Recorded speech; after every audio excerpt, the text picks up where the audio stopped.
space for like BCBAs. Like, so I live in Maryland, and we do not have a lot of Black women BCBAs. So I don't really get to have like these like candid conversations. So just to add like a little bit of background, I graduated with my bachelor's in 2022. I got it in general psych, and now I am a current graduate student pursuing my BCBA.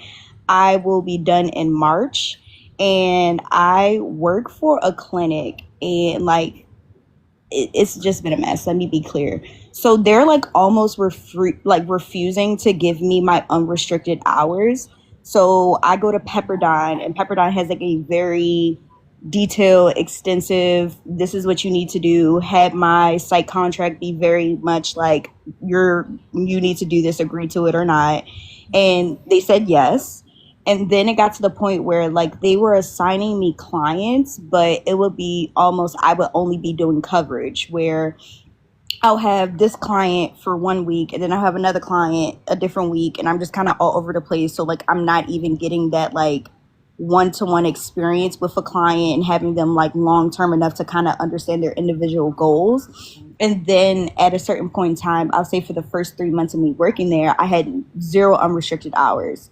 So I went to them. I said, hey, you signed this contract. I need you to do this for me. And they basically said, well, we can do that, but you can come in, do your unrestricted hours. But just to be clear, if we need you to do something, you got to do it. And I'm like, what does that mean? So they're basically saying that I can come in and do lesson planning, hoopla, hoopla, BCBA level work. But if someone needs to be watched for nap time, or if someone needs to use the bathroom, I need to be available. And I'm like, then that's not unrestricted hours. And then like it gets to come into full circle as opposed to not be like too long-winded. After I complained enough to be like, that's not what you signed up for, they basically grouped all the BCBA students together and said, hey, we heard that you guys want unrestricted hours. So now we have like bi-weekly meetings to basically just kind of sit down and discuss what you guys need, which I thought was sweet, like cool. We're finally having dialogue on what you need to be providing us. But then it feels as though like it's just like a group project where like we're just kind of getting all together, sitting in a circle and like doing like little like, oh, we want you guys to put together a PowerPoint of activities we can do with the kids. And I'm like, that's not BCBA work. And I'm like, I don't want to do a PowerPoint for my job when I'm already doing a PowerPoint for Pepperdine. Yeah. So I don't really know how to tell them that like I'm glad that you guys put together this space for all the BCBA students to come together and talk about this, but like this is not unrestricted hours. And I don't know if I would be like, because I'm new, like I only been at RBT for like 6 months, and I don't want to come across, you know what I'm saying? Yeah. It doesn't sound like they are actually assigning you anything. There is, and you can reach out to me and give me your email address, and I can send you a couple of things, because it does clearly state on the website what is unrestricted hours, like what counts, what you can do. I haven't posted it yet, but I can send it to you. I just put together, it is a core competency checklist for student analysts, where I went through and created that resource so student analysts can take that to their company and be like, hey, so under the BCBA role of parent coaching, these are unrestricted hour things I would like to do. Under the category of collaborating with clinicians in schools or RBT support, these are things I want to do. It's like a whole checklist of these are core skills I need. So what are the unrestricted hours that you can assign to me that align specifically with what are the core things I need to know? So when I do step into this role, I'm not feeling like, okay, I spent 2 years doing this and I don't know anything. Yeah. And that's how I feel, like 100%. Like I don't feel prepared, and like and it feels weird to kind of like tell them like this is not a restricted, and like the only thing that's like kind of like keeping me from like just jumping ship and saying like, all right, fuck it, All right, forget it. I'm gonna go to a different location. It's because like the paperwork that my school requires is a doozy. So it's like I'm going to have a new site contract, and then I'm going to have to do this, and then I'm going to have to get in contact with a new BCBA, and then a client, and then a whole shebang. And like my semesters, I'm in an accelerated program, so like my semesters are like I only have like a week and a half break. So I don't think I have time to do that transition within a week and a half and still get everything signed off for it. But like I think I'm probably gonna take your advice and just kind of go with them like with like the long like naughty or nice list of like, hey, this is And what the it is. contract, Mm-hmm. I mean, looking through that as well, because it probably does state in there that they well, hopefully that they're required to provide you with this. So if you're going to the website and it's like, this is what unrestricted hours are according to the board, this is what you're giving me, these don't match. Mm-hmm. So that's a problem. So what are you going to do about it? Now, I do agree with you that transitioning is probably going to be a bit too much. So it's like working with what you have and seeing if not that it should be your job to tell these people what you need for fieldwork hours, but sometimes, unfortunately, in this field, you do have to advocate for yourself in that way and just tell them what you need. It should be Yeah. the opposite, but unfortunately, we're just dealing with the reality of what is, not what it should be, you know? Mm-hmm. So I do think advocating for yourself in that regard is great. Making sure that you have conversations in writing just in case when it does come to the time to sign those fieldwork forms, the final fieldwork forms, they want to act funny, you can pull up the receipts. So just make sure you're keeping good records of everything as well. Yeah. Also my final, and I'm definitely going to take that advice. Like that was very helpful. Um, as far as like unrestricted hours as well, like is it normal for like in like hours in general for like your employer to like have those be outside of work hours? Like when we're having these That meetings, can like be, that's yeah. normal. Okay. Yeah, that can be. Like if you're working on learning how to write assessments, if you're working on creating parent coaching materials, and that's a big area where people actually miss hours, is parent coaching is pretty essential to this role. And how many unrestricted hours or opportunities are you getting to practice? Do you get to go with your BCBA to parent coaching session, or if you're going to have a team meeting and everyone's there, you're going to lead the conversation of what's going well, what's not. It's like you need to get comfortable with just talking to parents about their child in a non-clinical way. Just so those are, I mean, just right off the bat, those are things that you could bring to their attention. I really am feeling lacking in the skill set of parent coaching. I specifically would like unrestricted hours related to this. Mm. But as far as what's normal, unfortunately, for the unrestricted hours, the fieldwork experience, there's the standards, but what's normal, I do not know because it seems like companies are doing things so different. So Yeah. I cannot say, but I can definitely pinpoint the things that are a requirement and highlight the things that you deserve as a student analyst. Okay. That sounds like parent coaching. I think that like I'm going to suggest that. I think it also doesn't help that like my supervisor is only a year in as well. Okay. Okay. Sorry. I Sorry. have to take my microphone off. Professional, but I'm just like, A All right. year in. they just Yo, got here. You guys please, just got here. please, please. It's a mess. Oh my! You see what I'm All talking? right, You so see what I'm talking about? I'm doing my best. I'm doing my best. We're getting this But it's certificate not Maria. regardless. It's not you though. This is the issue that I have This with is what I'm this saying. field. Like, Like No, but when because I'm so glad that like, bro, like I'm telling you, like it's only three of us. If in Maryland, if you know what I mean, it's literally only three of us in Baltimore, Maryland, out of 1,300 BCBAs. Lord have mercy. Like when I get mine, I'm gonna be number 4. Like that's dang. I don't. But it's like this is my biggest issue with this field, and that the board really needs to buckle down with. Like we can't, I mean, just a year in and you're supervising a student analyst, but even with that, it's like we're not providing quality, again, quality unrestricted activities like you were talking about, Maria. Like that's why Yeah.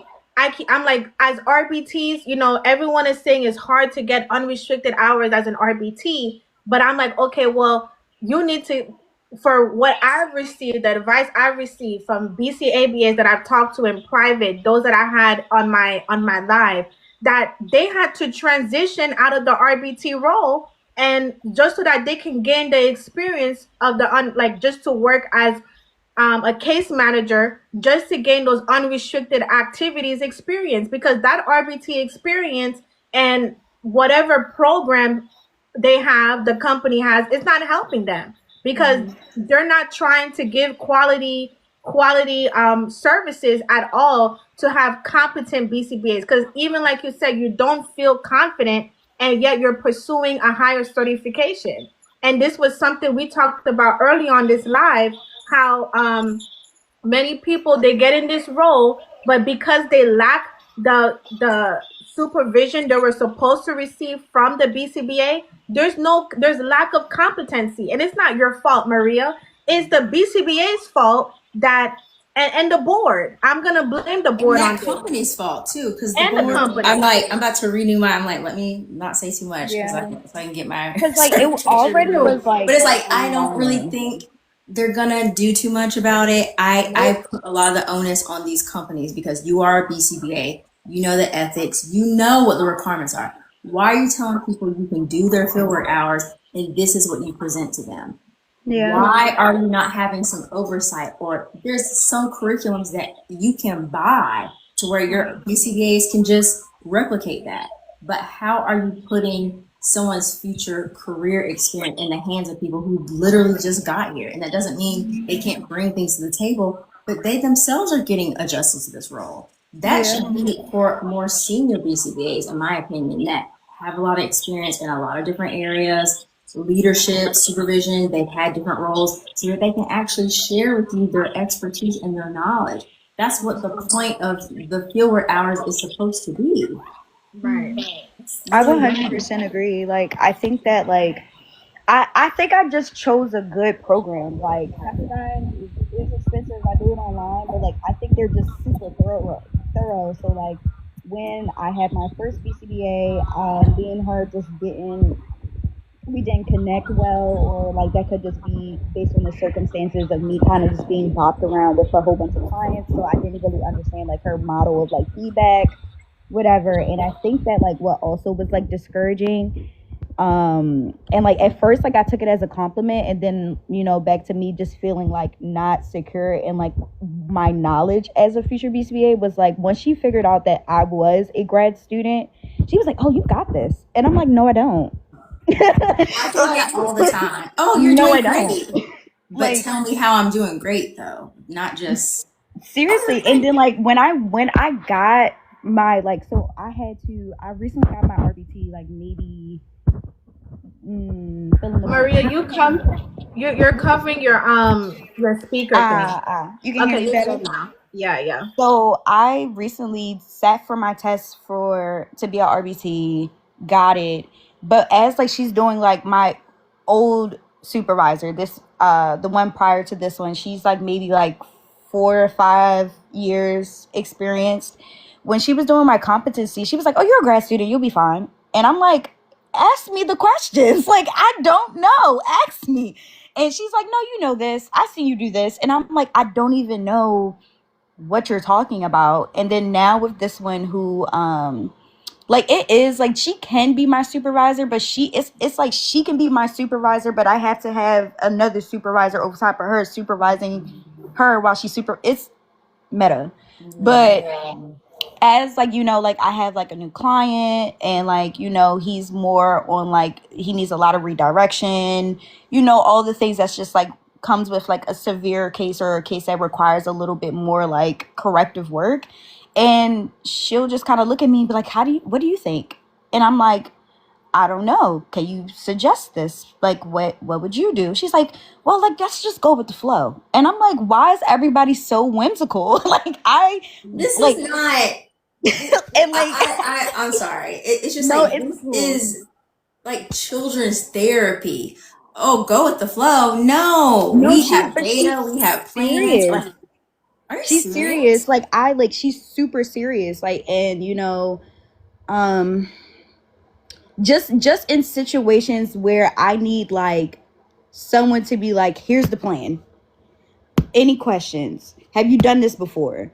It's not like even down to like the language that we're using. Like, I talk a certain type of way. Like I have a very Gen Z lingo to myself, but I wanna sound, like I know what I'm Yeah, talking about. But professional. like Yeah, even yeah. even in situations where like we're discussing protocol and we're discussing interventions, we're not using like BCBA language, and it's like I want to know, and like she's just like, yeah, we're gonna do this, we're gonna do that, and I'm like, behavioral momentum, Mm. DRA, DRO, like what does this look like in practice? Because I know when I see DRO on a flashcard, I know what that means, but I don't know what it means in practice. But she is just not. She's just like, what do you want to do?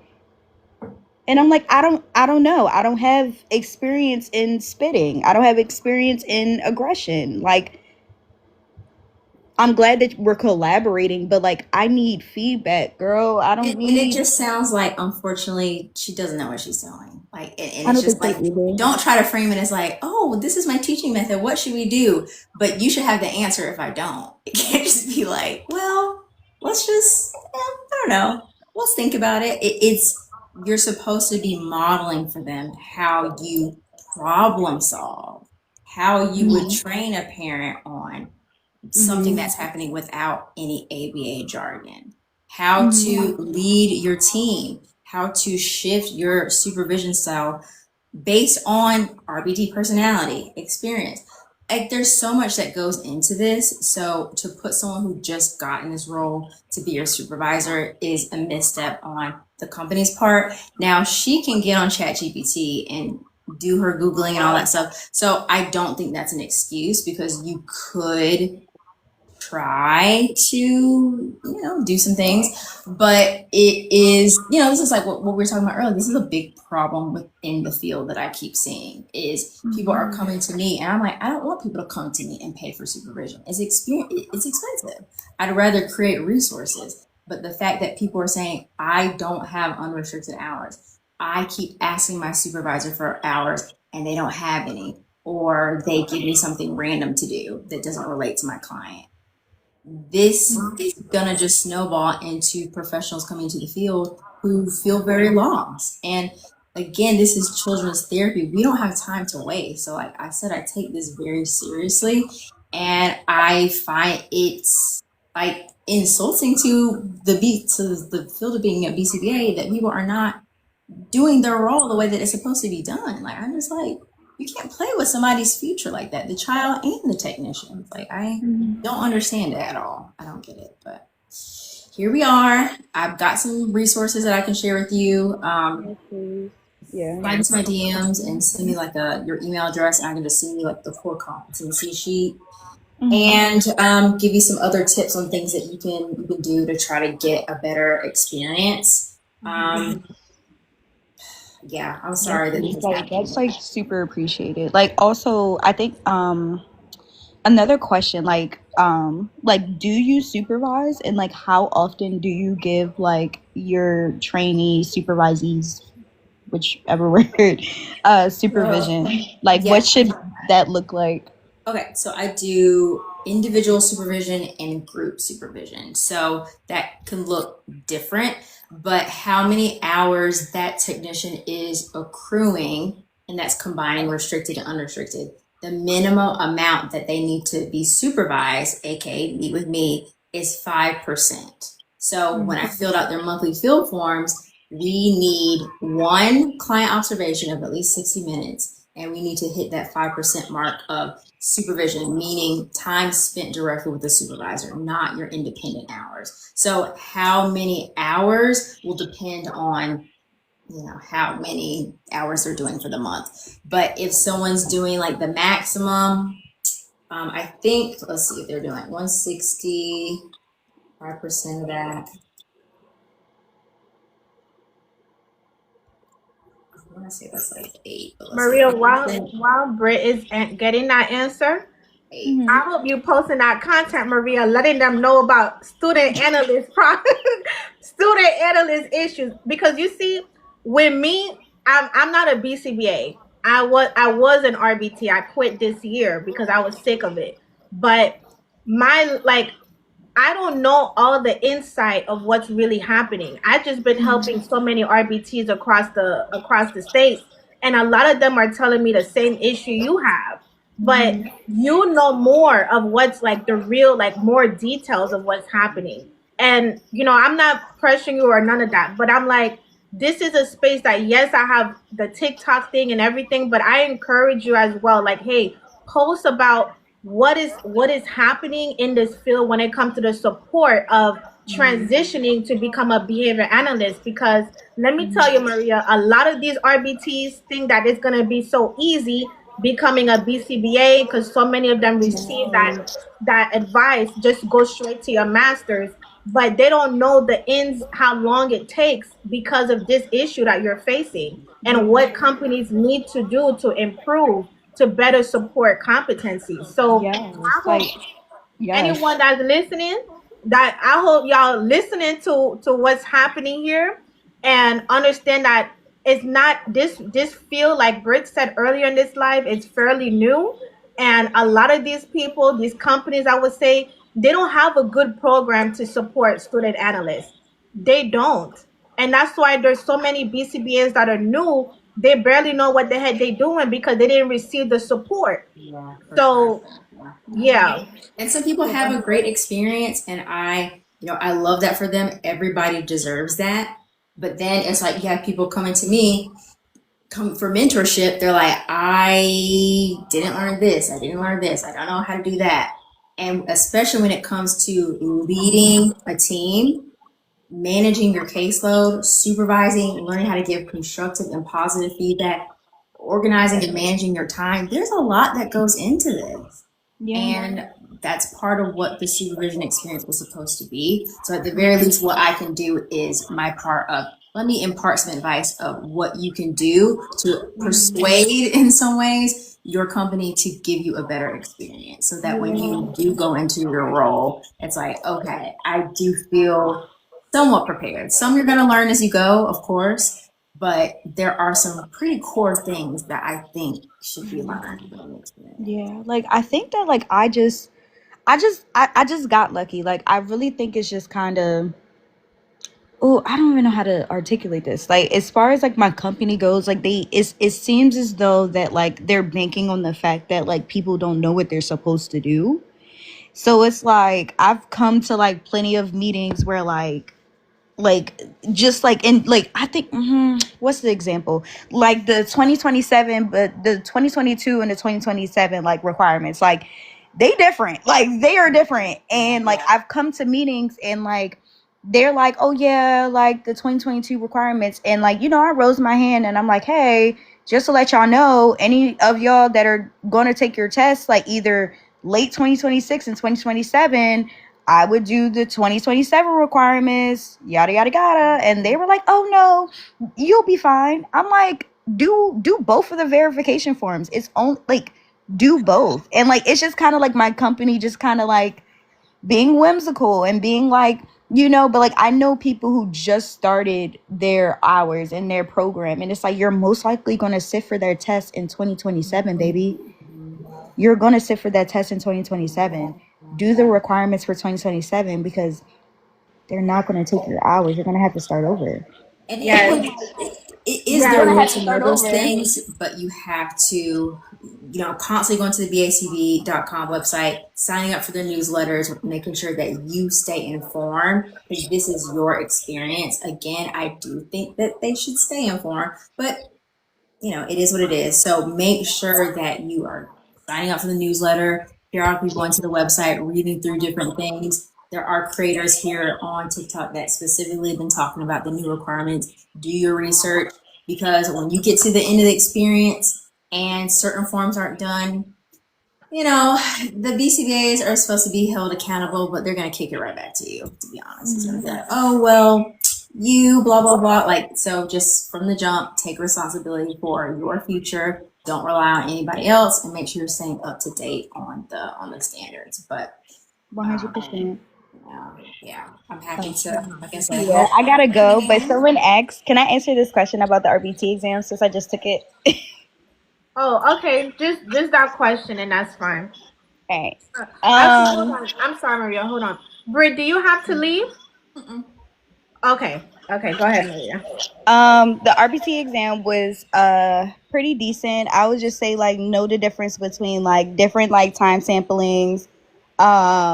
If the question says ask your supervisor or tell your supervisor, it's always tell your supervisor and ask your supervisor. But I have to go. Thank you so much, you guys. Thank you for the opportunity to speak my piece and just tell y'all what's going on. I'm definitely going to take your advice. But good night, you guys. Okay. Night, Maria. Thank you for joining. Bye. Bye. Oh, y'all, I should have I asked told her. you it's crazy out here. I, Exhibit A. Let me tell you, Britt. I don't want people to think I'm a BCBA. That's why I'm like, I stay quiet. I'm not a BCBA, y'all. But I'm happy that you're able to assist her. Because this is a big issue, and I knew that's why Britt. I had a feeling that people were not getting the help that they needed to get. And then the fact that Maria was able to say this on live and really be vulnerable, I really appreciate her for doing that, because it gives transparency, because there's not enough transparency. And then you are the few that actually give transparency about the BCBA role. And I realized, like, wow, when I started posting about this like a few months ago, a lot of people were coming against what I was saying, because they asked me, oh, are you a BCBA? How do you know? How do you know? And I'm like, because I just know. I talk to so many people and it's the same issue. And I'm like, why is it a big, why can we not support the transition? Because my opinion, the RBT task does not help you become a BCBA, because BC in a sense of your workload, because and what you do, because RBTs provide direct, BCBAs barely provide direct unless they have their own private practice and they want to do, but they barely provide it as much. It's a decrease in how much direct services you're providing. Again, the direct I'm speaking about is you sitting in the session and interacting with the client.